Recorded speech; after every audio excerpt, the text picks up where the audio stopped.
பொய் செல்லக்குட்டி. இன்றைக்கி என்னாச்சுன்னு தெரில, லைட்டாக குளிருது. வேலை பார்க்கணும், வேலை பார்க்குற மூடு இல்லைன்றதை விட இது லைட்டாக புரியல. நானும் இதை ஒரு 2-3 தடவை படித்து பார்த்துட்டேன். இதுக்கு மேலே என்ன பண்ணுறதுன்னு எனக்கு தெரியல. வேற என்ன, பாத்திரம் கழுவணும், துணி துவைக்கணும், சாப்பாடு செய்யணும். மதியத்துக்கு செஞ்சால் சாப்பிட்லாம், இல்லைன்னா சாப்பிட்றதுக்கு ஒன்றும் கிடையாது. வேற என்ன,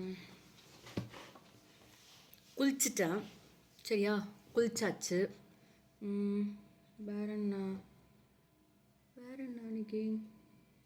இன்னைக்கு ரொம்ப நேரம் மாமாட்ட பேசிகிட்டு இருந்தேன்.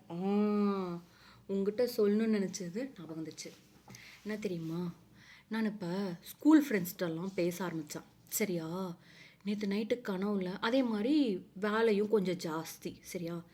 என்ன ஆயிடுச்சு, கனவுல நம்ம வந்து ஒரு டேட்டா பேஸை க்ரியேட் பண்ணுறோம் சரியா. பேசிக்காக ஒரு டேட்டா பேஸை க்ரியேட் பண்ணோன்னா என்ன பண்ணணும்னா, ஒரு என்ன சொல்கிறது, ஒரு ஸ்கீமாவுக்கு கீழே தான் நிறைய க்ரியேட் பண்ணணும் சரியா. அது என்னாச்சு, கோமதிங்கிற ஒரு டேட்டா பேஸ் சரியா. அதில் அந்த schema dot Gomathi childhood, Gomathi school memories, Gomathi college diary, Gomathi love life. என்ன சொல்கிறது, நான் ஒரு டேட்டா பேஸ் நைட்டு ஃபுல்லாக அவ்வளோ கனவு சரியா. எவ்வளோ கனவுனா அவ்வளோ கனவு. ஓகே, இந்த மெமரிஸ் எல்லாம், அதாவது இந்தந்த ஸ்பெசிஃபிக் சீன்ஸ்லாம் குட்டி குட்டி சீன்ஸாக இருக்கும்ல, ஞாபகம் வரும்ல, அதை வந்து ஒவ்வொரு சீனாக ஒவ்வொரு டேஷ்போர்டில், மீன்ஸ் டேஷ்போர்டுன்ற மாதிரி ஒவ்வொரு டிபிக்குள்ளே ஒவ்வொரு டேபிள்குள்ளே, அதாவது சைல்ட்ஹுட் மெமரிஸ் வந்து ஒரு டேபிளு, இது ஸ்கூல் மெமரிஸ் வந்து ஒரு டைரி, அப்புறம் என்னோட வந்து என்ன சொல்கிறது ஹாப்பி மெமரிஸ், லவ் டைரி, இந்த மாதிரி எல்லாத்துலேயும் ஒவ்வொரு சீனாக தூக்கி தூக்கி ஒவ்வொரு இதுக்குள்ளே போடுறேன் சரியா. இதில் எனக்கு க்ரஷ்ஷும் இருக்குது சரியா. அந்த மாதிரி தூக்கி போடும்போது யோசிச்சிட்ருக்கேன், இது என்னென்னமோ கனவு. ஓகே, இதெல்லாம் கரெக்டாக போட்டிருக்கோமா, இதெல்லாம் கரெக்டாக போட்டிருக்கோமா அப்படின்னு சொல்லி நான் வேலிடேட் பண்ணுறேன். மீன்ஸ் அதை நான் பண்ணது வந்து கரெக்டானு சொல்லி நான் செக் பண்ணிகிட்ருக்கேன். ஏன்னா இப்போ ஒரு வாரம்ல கடைசி ஒரு 10 நாளாக வந்து இப்படி தான் வேலை போய்ட்டு கொஞ்சம் முசுவாக ரொம்ப சீரியஸாக போய்ட்டுருக்கு. அந்த சீரியஸ் நோட்ஸோட விளைவு வந்து யோசித்து பார்த்தா எவ்வளோ காமெடியாக இருக்குன்னா அவ்வளோ காமெடியாக இருக்குது. உன்னால் இப்படி யோசிக்க முடியுமா, உன்னால் இப்படி யோசிக்க முடியுமா? என்னால் முடியும், என்னால் மட்டும்தான் முடியும், வேறு யாராலையும் இப்படி யோசிக்க முடியாது. கரெக்ட் தானே? நீ பைத்தியம், நான் வரனாலும் பேசுவேன் தானே சொல்கிற. ஆமாம், நான் பைத்தியம்தான், பைத்தியம். ஐயோ கடவுளே, என்ன சொல்கிறது, அது வந்து ஒரு மாதிரி ஜாலியாக இருந்துச்சு. காலையில் எழுந்திரிக்கும் போது நம்ம என்னென்னமோ டேட்டா பேஸ்லாம் க்ரியேட் பண்ண மாதிரி இருந்துச்சு.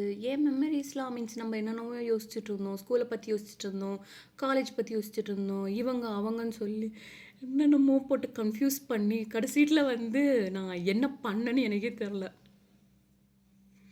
இதில் அதை நான் டிப்ளாய் வேறு பண்ண போகிறேன். அந்த டிப்ளாய்மெண்ட் எங்கே நடக்கும்னு கேட்டேன்னு வச்சுக்கோயேன், தெரியல. ஆக்சுவலி அங்கே தான் கன்ஃபியூஷன் ஸ்டார்ட் ஆச்சு. ஸோ இந்த டிப்ளாய்மெண்ட்டை நான் எனக்குள்ளே டிப்ளாய் பண்ணவா, இல்லை மாமாக்குள்ளே பண்ணமா, இல்லை ஜெனரிக்காக ஒரு வந்து சோஷியல் மீடியாவில் டிப்ளாய் பண்ணுமான்னு தெரியல.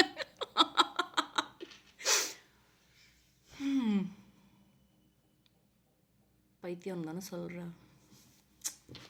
லைட்டாக எனக்கே பைத்தியம் முத்துன மாதிரி தான் இருக்குது.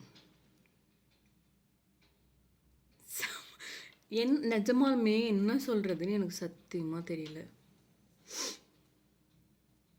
பாவப்படலாம் இல்லை நான் என்னை பார்த்து சரியா. கடவுளே. சரி, நான் போய் துணியை துவைக்க போட்டு 1:30 மணிக்கு கனெக்ட் பண்ணலான்னு சொல்லியிருக்கான். போயிட்டு இருந்தான்னு வச்சுக்கோ, அடுத்து அவன்கிட்ட பேசலாம். என்னன்னு கேட்குறியா, அதான் உன்னை ரொம்ப நேரம் படித்து புரியலன்னு சொன்னல, அது அவனுக்கும் ஒன்றும் புரியல போல். இன்னொருத்தனை படிக்க சொல்லியிருக்கோம். டீமில் மொத்தம் 3 பேர் படிச்சுட்ருக்கோம். நாங்கள் 3 பேர் சேர்ந்து அது இப்படியா இருக்குமா அப்படியா இருக்குமான்னு சொல்லி நாங்கள் டிஸ்கஸ் பண்ணி ஒரு வழியை கண்டுபிடிச்சி அதை என்ன பண்ணணும்னு நாங்கள் பார்க்கணும். சரி, பார்க்குறேன்.